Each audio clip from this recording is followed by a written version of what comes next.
Hello and welcome to the Gameplay Files, where today we're going to be crossing the water of the 16-bit era of video games with Marko's Magic Football for the Sega Mega Drive.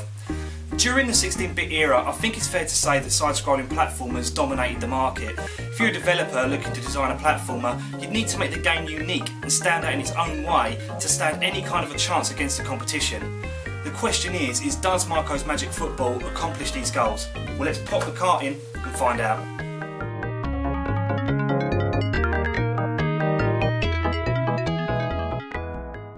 Marko's Magic Football is a side-scrolling platformer released for the Sega Mega Drive back in 1993.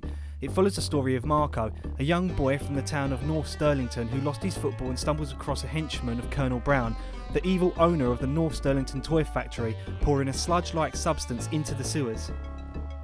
The substance had the ability to turn all life forms into sludge monsters, and as luck would have it, Marko's football just happened to come in contact with the sludge, which transformed it into a super football.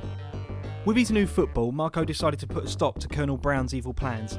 Now, is it me, or does Colonel Brown was going down sounds like some sort of shit euphemism?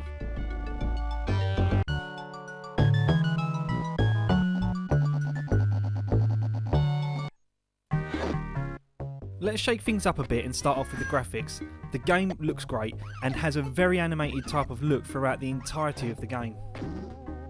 The detail in the levels is great. There is not a thing out of place. The shading and lighting is perfect with detail on almost every object and enemy you encounter.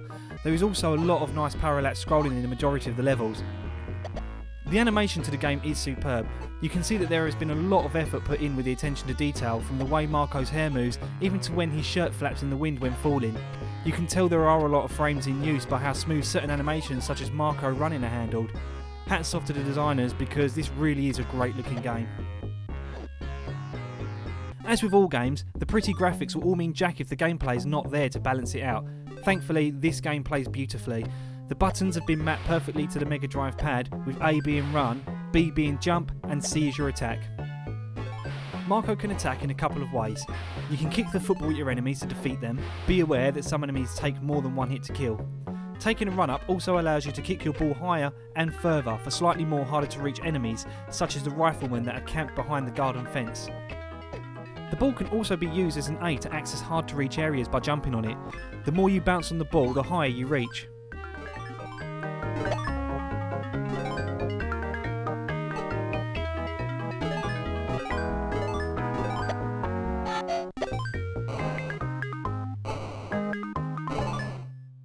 Throughout the game you will encounter many different types of friends and foes, from seagulls, sludge monsters, mice, snakes and workers with flamethrowers, just to name a few. There is even this one guy that just eats your football. I mean, what the hell? Why would anyone do that? What a killjoy. Some of the enemies are more difficult to kill than others, but as is with most games from this era, once you work out their attack pattern, then killing them does not become a major problem.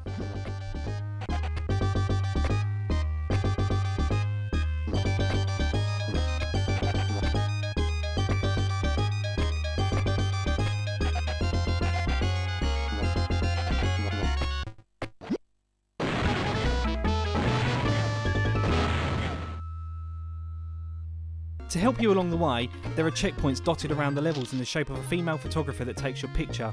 There are also power-ups too. The power-ups are scattered around the levels, which are in the shape of a pair of shoes. Pressing down on them picks up or enables the power-up and can range from temporary invincibility, a super exploding football that will destroy all enemies on the screen at once, and picks up any collectibles such as stars and cans. Some levels require you to complete objectives in order to progress to the next level, such as destroying all sludge cans. Hidden around the games are little surprises such as UFOs that have crashed on top of a telephone pole, giant hamburgers and... wait, is that Captain Kirk from Star Trek? It even has the correct communicator sound. That definitely deserves 2 thumbs up right there. Bravo Domark, bravo. The game provides somewhat of an even challenge up until the forest levels. This is where it becomes frustrating. The snakes will be your downfall. You cannot see them as they are off screen, and they fire deadly accurate projectiles that are near unavoidable. You can't even try to jump past them, as doing so sends you into a trap where you take yet another hit.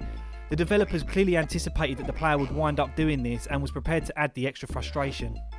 I attempted this level many times but could not legitimately complete it. I turned to using passwords just so I can progress further to capture as much original footage as possible. It's at this point that you realise that some of the later levels after the forest are slightly easier. Unfortunately, I was unable to complete the game when recording this footage, but with that being said, it was not enough to completely throw me off, and without a doubt this is a game I would like to attempt again in the not so distant future. The music fits the direction of the game perfectly, with it sounding like your traditional 90s kids cartoon. Each level has its own enjoyable theme that suits the level perfectly. It's very easy on the ears and is nice to listen to when you're navigating your way to the end of each stage. One of my favourite stage themes is the Circus. It's a very traditional melody that you would come to expect from a game like this.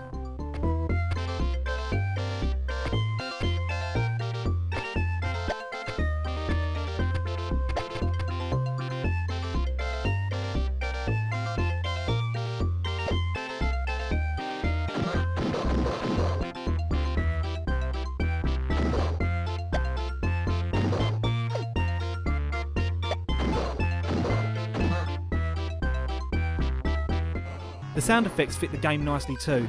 From springs to boings to bonks, grunts and explosions, it rounds off a very well constructed soundtrack to a beautifully crafted game.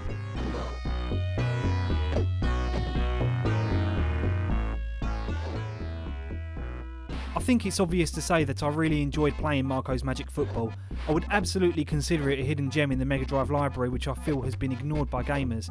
It really is a game I greatly encourage you to play. The game has an almost perfectly balanced difficulty curve, gorgeous graphics and superb music and sound effects to match. It really is a must-have for retro gamers. That's not to say the game doesn't have its flaws, but they are so few and far between that you would be forgiven to simply ignore them. You can pick up a copy for about £5 on eBay with box and instructions. If you see it, then rip the arm off the seller because at this price it is an absolute steal.